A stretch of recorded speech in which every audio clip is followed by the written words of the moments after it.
Assalamualaikum warahmatullahi wabarakatuh.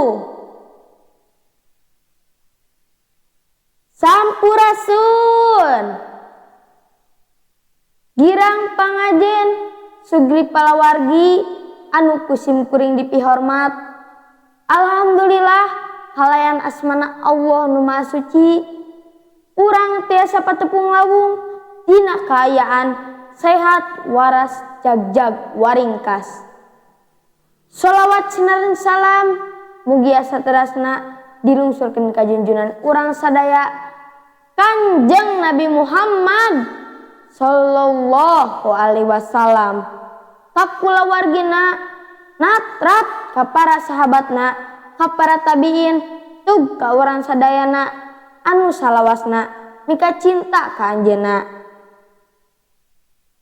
Alhamdulillah sugri palawargi dina danget ieu sim kuring parantos dipaparin waktos kanggo biantara ngeunaan impian jeung cita-cita.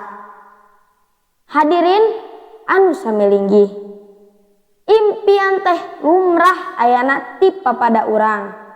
Ayana impian teh pikeun nyahudangkeun sumanget dina diri sangkan leuwih hade. Hirup huripna manusia teh lantaran boga impian nu hayang kahontal.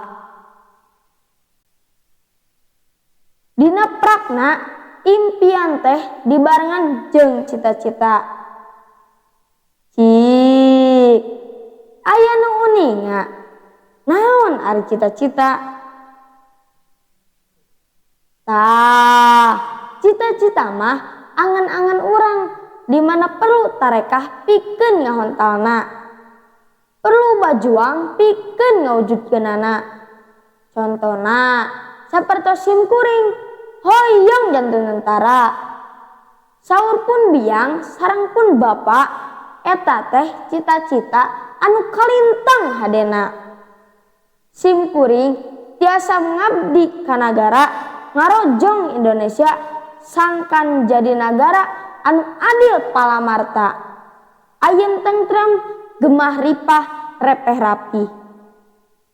Hadirin anu samelinggih, pikeun ngahontal eta cita-cita perlu ayana tarekah nu daria. Kahiji, urang kedah getol diajar tumut kana papagas sepuh kalih bapak ibu guru kasadaya pancen anu dipaparinkeun ka urang di sakola rengsekeun kalayan luyu jeung waktu anu tos ditangtoskeun.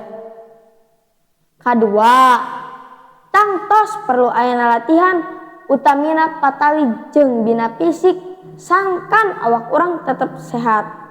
Sabab janten tentara mah urang teh kedah sigep tur gagah.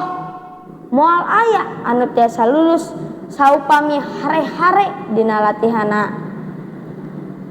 Katilu, dua sepuh anu bakal manteng keur urang usaha pamohalan kahontal upama teu dibarengan ku doa.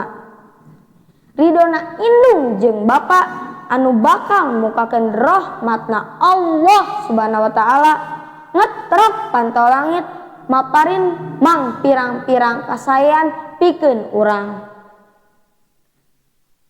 Pamungkas, hayu urang wujudkeun impian jeung cita-cita jadi hal anu bakal ngarojong diri pikeun jadi jalma anu langkung hade ti wangkid ayeuna dugi ka payuna.